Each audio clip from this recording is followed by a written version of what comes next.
friend of Court TV for years and knows a lot, teaches this stuff.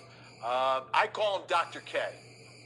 Yeah, Dr. Larry Koblinski. He really is sort of the encyclopedia of all things forensic. He teaches at John Jay College of Criminal Justice in New York City. And, you know, this obviously was a day where we've got so many questions that all center around the remains. Because I'll tell you what, Vinny, every body tells a story. And right now we need to know the story of how JJ and Tylee died.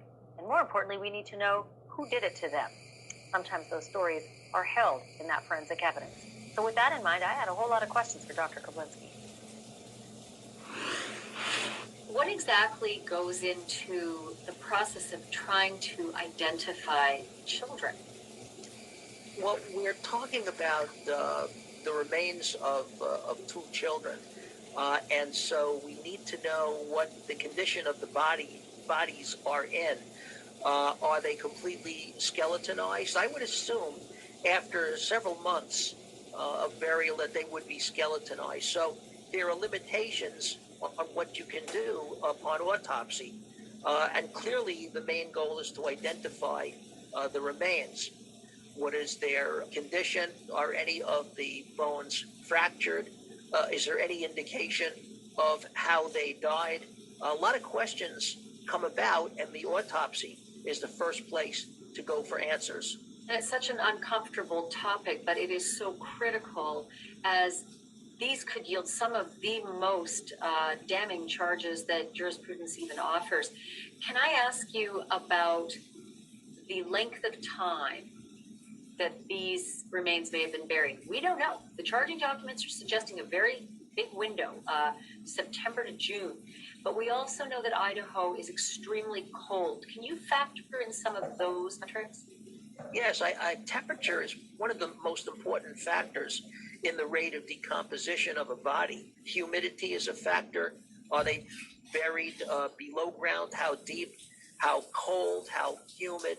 A lot of these factors will determine the rate of decomposition, because bacteria like it nice and warm so that they can do their jobs as decomposers. So yes, that is a major factor in determining what the remains look like upon autopsy. Obviously, the more decomposition that has set in on remains, the more difficult your job becomes as an ME. Can you explain some of the things we can still determine and some of the things we can't?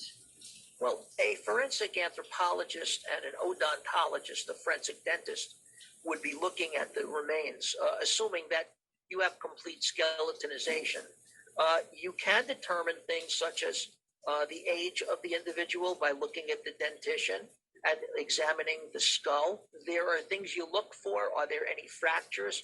Because fracture evidence could help identify the individuals. If, say, someone has broken an arm and been treated, that will be identifiable, in remains. Correct. And the same for any kind of repair to the dentition or the teeth of each of the individuals by looking at repairs, amalgam fillings, and again, comparison to x-ray evidence. That would require that there were dental appointments, that there were actual dentists during life, and those records might be tricky to also ascertain, especially if people live in many locales. That is absolutely correct. And in addition to the autopsy, there needs to be some chemistry done, some analytical work. And with skeletal remains, the best thing to do is a mitochondrial DNA analysis, because mitochondrial DNA are present in huge numbers in every cell. So there's a lot more DNA that one can look at, even in a skeletonized body. That's very typical of a forensic analysis of skeletal remains. Would be to do mitochondrial DNA. Each mitochondrion has more than one loop of DNA. So there's a lot of DNA that remains in skeletal remains. So what you need to do is a comparative analysis. First of all, compare each of the two children, look at their DNA to see if they match. If it does match, they could be siblings. And then to determine a maternal relative whether it's a mother, a grandmother, who would share the same mitochondrial DNA. That would help determine the identity of the children. And so what you're saying is that even if remains have decomposed to a point where they are just skeleton and there's no soft tissue, you can still retrieve that mitochondrial DNA. Absolutely correct. You also touched on something critical, and that is that it is the maternal connection that's most critical. So in order to determine who these children are officially, it is the mother and her relatives that will be critical. And if, for instance, you are in custody, that DNA should be very easy to access. Yes, absolutely. And again, you're comparing one child against the other, because if they are siblings, at least on the maternal side, they would share the same mitochondrial DNA profile. And if they're half siblings with the same mother, same story. Same story, yes. Then the most critical issue would become cause of death. Yeah. How difficult does it become the longer a body has decomposed? It's very difficult. If there's no soft tissue and you're only looking at skeletal remains, you may not have a cause of death so obvious. There may be no knife marks or bullet trauma to the skeletal remains. There may be no physical evidence of the cause of death. And so it's a very difficult analysis. Can I ask you if there's, say, some sort of chemical agent or poisoning or drug overdose? Would that be evident in the skeletal remains at all? It's possible to pick up some poisons or toxins, but again, you'd have to eliminate environmental contamination to the remains as a potential source of whatever the substance is, like arsenic or something of that sort. The main focus is on identification, and second focus, cause and manner of death. Cause and manner would be extremely difficult, again, the more the decomposition has done away with critical evidence, right? Correct. I would think manner of death would be a little bit easier to determine rather than cause. Manner of death, you have two, and I'm going to say relatively young children, because we don't know precisely what the autopsy results have found. But you would expect young children to be somewhat healthy and not having died of natural causes.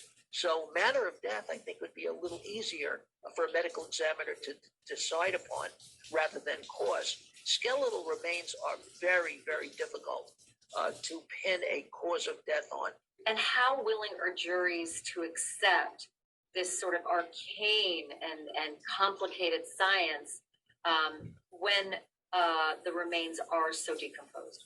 Well, I think in the hands of somebody who knows how to explain properly these things. I mean, this is part of life. Jurors are, average lay people, and they do understand that over time, bodies decompose. And so I don't think there's anything difficult to grasp.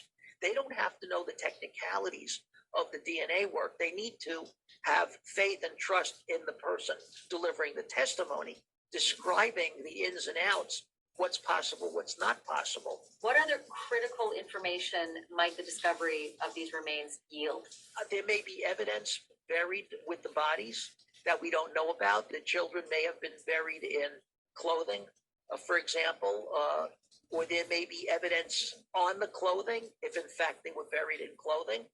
That could be another piece of important evidence. So we have to actually see what we've got and read that autopsy report very closely and question the medical examiner. What did he see? What did he do? What did the anthropologist say? What did the odontologist say? There's a lot of factors coming to play on these two remains. And so you got to put all the pieces of the puzzle together. So, Vinny, that puzzle is hopefully going to be put together by the Ada County, Idaho medical examiner once that office gets the remains, if they don't already have the remains. That was the process today. And I think what's really critical here is that the stories that those bodies will tell the medical examiner will likely end up being told in affidavits and warrants and court filings in the way of charges.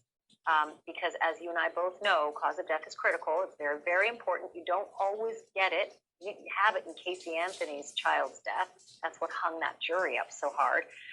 But you know what? You might. You just might. And I wouldn't be the least bit surprised if you see some movement on charges against Lori and Chad in the not too distant future. Yeah, I would think so. So what happens next now in this process? Well, that's exactly what happens. Those remains are on their way to the Ada County Examiner, the official cause of death, and then the official release of the identities will happen. That actually hasn't happened yet, but it did come from the families. Obviously, the families are a very integral part of this. I can tell you that that the grandparents of JJ, you see pictured here, Larry and Kay Woodcock, were traveling today. Couldn't get confirmation as to where they were traveling, but if I were a betting man, they're probably traveling to Idaho. And so obviously families are told things a lot faster than the public. But I expect that you will probably have a positive identification on these children publicly. Look, I don't know how fast they work in Idaho. I don't know how COVID has affected their offices, et cetera. And then the prosecutor's office will